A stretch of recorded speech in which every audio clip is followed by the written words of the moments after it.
Good afternoon, everyone. I'm David Moreno, partner at Blank Rome, and we've got a great discussion coming up. As we usher in a new era of technological innovation, it's becoming apparent that brands and consumers will interact very differently in the Web3 world and the metaverse that is emerging from it. In conversation with Alex Kantrowitz, please welcome to the stage Interbrand's global president, Gonzalo Brujó, and the founder and CEO of EndeavorXR, Amy Peck, as they discuss the advertising challenges and opportunities presented by Web3, examining brands' pivots to Web3 and the transition to blockchain.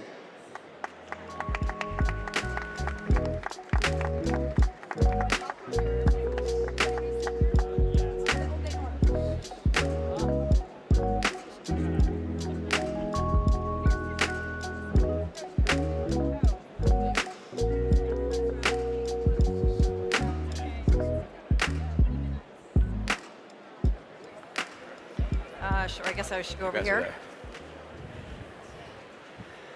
Hey everyone, thanks for coming out.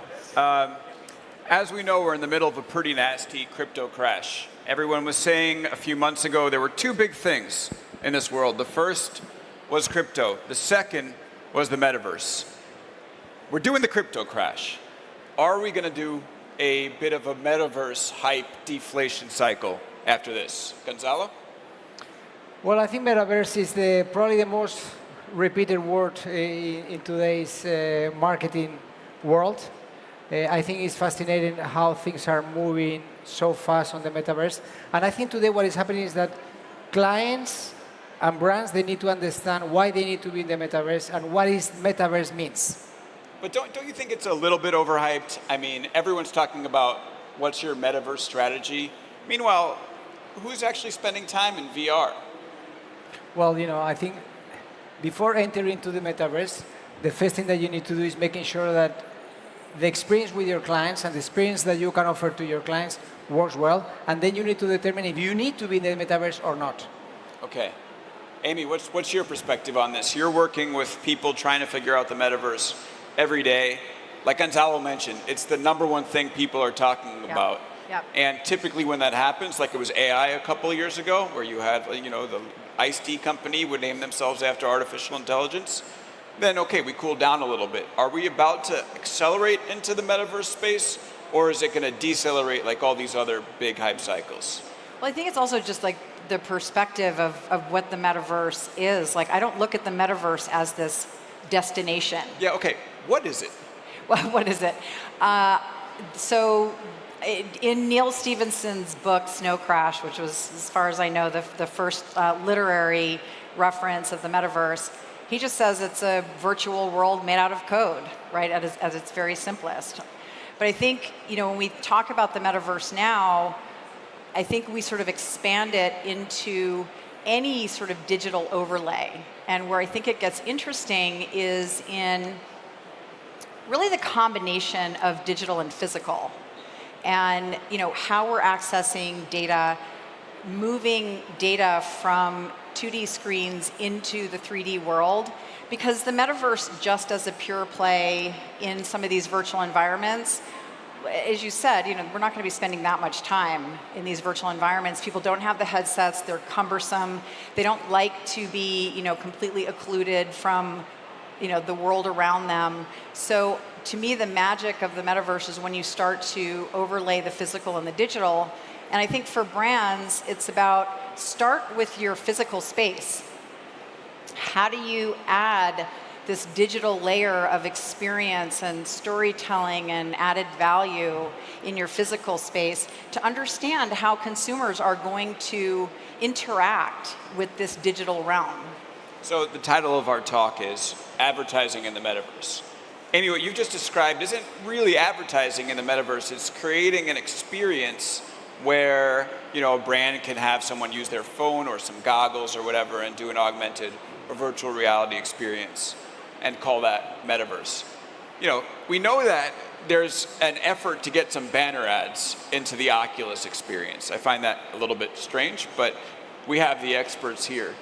Is that what advertising in the metaverse is? And does that have a future? Because you have to, like you mentioned, reach a lot of people. So when we talk about advertising, we talk about marketing in the metaverse, is it brands building their own experiences, or is it brands like dropping digital billboards into some place where your avatars without legs talk to each other?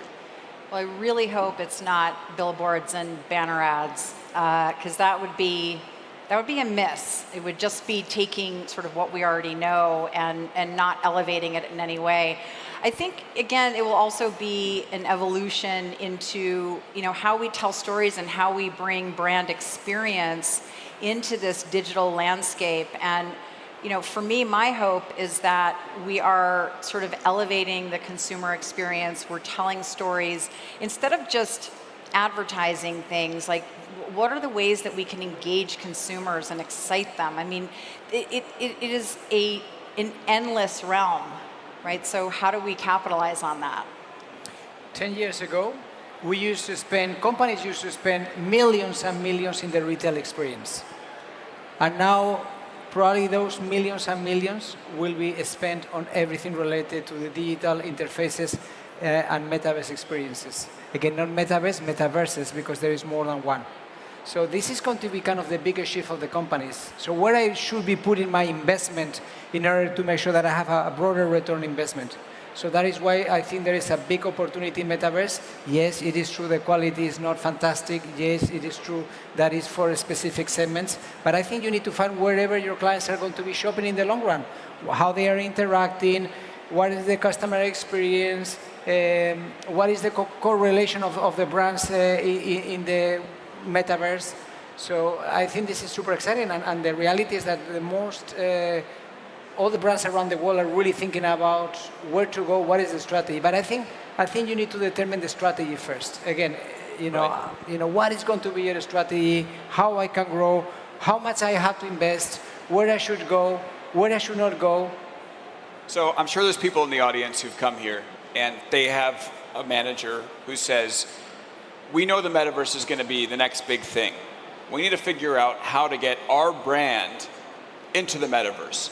And they're at this session with a pad and paper or their phone, and they want to pick like 2 or 3 things that the brand should be doing in order to have that presence in the metaverse.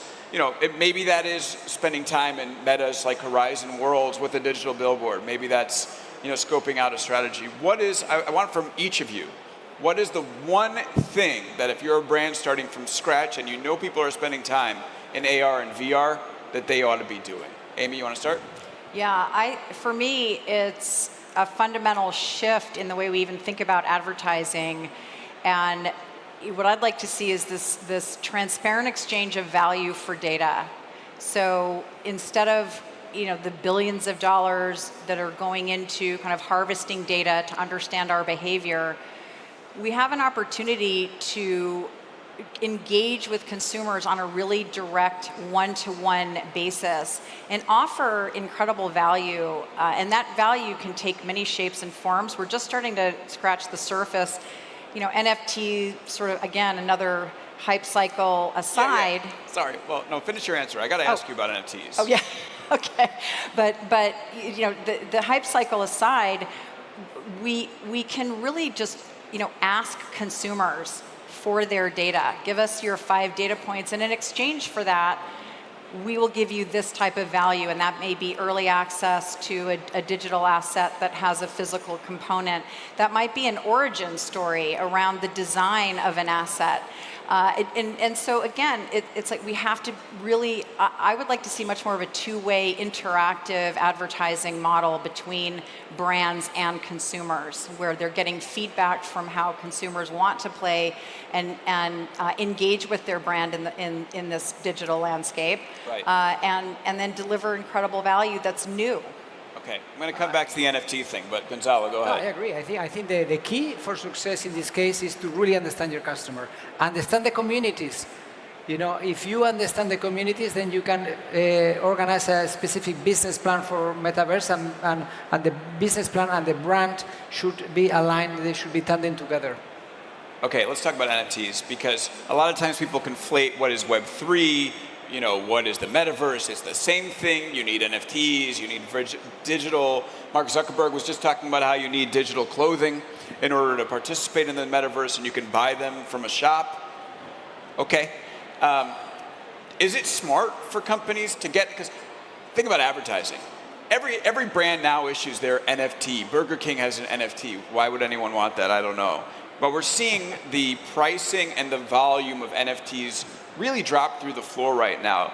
It seems to me like it's a really risky move for any brand to take that trusted relationship, like we're talking about it, and inject an NFT into it with who knows what consequences to their customers. Am I seeing it right? Some of the clients will love you if you are in the metaverse. To be honest with you, this is like social media. Oh, I have thousands of followers, they love me. Who cares if they don't buy you? So this applies the same to the metaverse. There is some clients that navigates, leaves the metaverse, and they will be the kind of customers that you want to have. It's not for everyone. So, I think you need to try. Again, it's a new thing. I think you need to try. I think you need to commit a lot of mistakes. We will commit a lot of mistakes in the long run in the metaverse, but I think at the end of the day, we learn from the mistakes. Definitely, we can reorganize the trajectory in terms of the ambition that we want to be in the long run. Amy? Well, I think in the sense that an NFT is, first of all, fungible. That's a terrible word. I don't know who thought that was a good idea, but it's a false scarcity, right? Because again, the digital landscape is infinite. So what are you offering with is it just a digital twin of a physical object? To me, that's very 1.0 thinking. And Gonzalo mentioned strategy. So what we tell our clients, like, what is your overall strategy? And what the NFT has to have some kind of a life cycle and continually add value. I think that's part of the beauty of it. But we're not quite there yet. Have either of you bought an NFT? No, but we are going to create several ones. Let's see how it goes. Maybe I'm rich soon. You never know. I have been given a few and been airdropped a few. I see. I don't necessarily even want them because now I have 17 different wallets and 17 times 12 words. It's anyone who's got them. I see you're laughing. It's like, and then you can't put them in iCloud. So it's like let's solve a few things first, okay? And don't give me any more NFTs, please. I want to go back to what Mark Zuckerberg was talking about on his page, where he said in the metaverse, digital clothing will be an important expression of our lives. Everyone was like, okay, that's it, peak Facebook, it's over. But I'm curious, it's got to be some sort of market. We're talking about Fortnite skins, and you're talking about all these other different digital clothing. So what is the market for digital clothing that Zuckerberg is talking about? Is it going to be big, or are most people going to be like, whatever, I don't need a $100 shirt for my avatar in Fortnite? 70 billion, again, the market. Billion. 70 billion. The market is going to be very big in the next years. I think there is going to be an opportunity to market yourself in metaverse. Are we ready?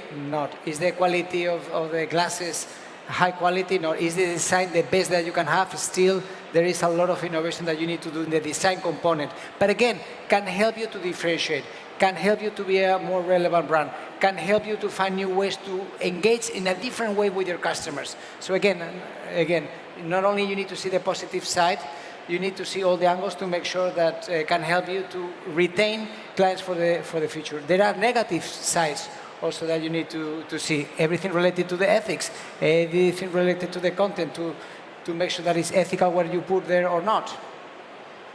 So, Gonzalo, I actually have another question for you. You're the brand guy. You assess how brands are doing. You're all about branding. Was Facebook's pivot to Meta a good idea? Oh, that is $1 million question. Well, I don't care, to be honest with you, my personal point of view, and this is my personal point of view. Yeah. If something is funny in your company, if you change your name, and something still is funny, I don't think it's a good strategy in my personal point of view. So you would have kept Facebook? Yeah, probably. Some people said maybe name it to Instagram instead. Amy, what do you think? Meta, good name, bad name? Well, I mean, I kind of wish they hadn't chosen Meta. It's like naming your company The. I mean, it's like, now we can't really call it the Metaverse without, maybe it was Evil Genius, I don't know. But I do want to talk about the avatar piece, because I do think that there's a market. Like, I spend time building my avatar, but there are, I don't love the ones that Facebook or Meta's put out recently, because like I wouldn't wear a Balenciaga sweatshirt in real life. No offense to anyone who is wearing one now. And I certainly wouldn't wear one on my avatar. But there are companies like the Fabricant, and Nike acquired Artifact, and they do really cool work. And again, once I think we start to figure out how we can take these digital goods, right? So I might have my avatar dressed to the nines, but that there is some other element of everything that I'm wearing that has maybe an origin story around it, or carries with it. It's what the elegance of blockchain can do. It carries with it just some added value and something more than just being a digital asset. Exactly. You change your brand if you change your business. Right. If you are going to keep doing the same thing, don't bother to change your brand. There has to be a proposition, there has to be a purpose, there has to be an ambition, there has to be behaviors for the company, there has to be kind of a clear kind of trajectory for your employees, for your key stakeholders. So there is no point of changing the brand if you don't change the business.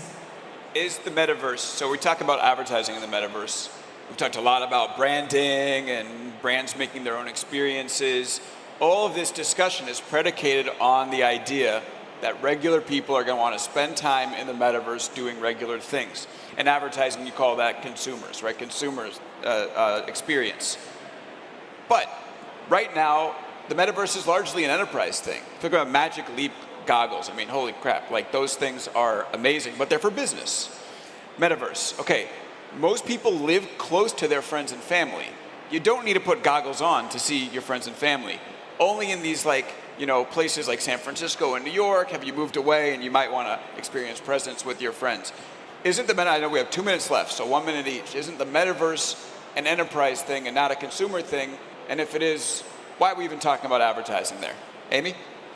I think it's both. So right now, the most utility is definitely an enterprise. It's what we focus on. But it's this sort of top-down, bottom-up approach, because consumer devices are going to hit the market. They're going to be a version of them coming from both Apple and Meta, probably Q1 next year. So consumers need to start to care about these devices, right? And the pass-through is an early piece of it, but we're a long way away from like a Magic Leap as a consumer device, where really they're magic wayfarers and they feel like glasses. So until we get there, that's what's going to close the gap. So it's still going to largely be early adopters on the consumer side, but there's incredible value on the enterprise side. It solves a lot of problems. Gonzalo? I think you need to, again, I think you need to determine your customers and the customers to avatar, which is a big change. So again, now we don't call it, we call it customers, also we will call it avatars. So we need to see what is going to be the role of the avatars in the long run in the metaverse. The second thing is something that we will need to watch out, is everything related to the mental health. Again, if you are highly connected digitally, what is happening with you, and this is going to be affecting the interaction with others. So again, it is very important that somehow the issue is that everything is free and somehow could be regulated. This is something that we need to see what is going to happen with the markets, if this is going to be affecting the mental health of the people that are interacting with the metaverse. What an amazing audience this has been, right? Give it up for you guys. Thank you, everybody. Thank you. Thank you, Gonzalo, and thank you, Amy. Enjoy the rest of the conference, everyone. Thank you very much.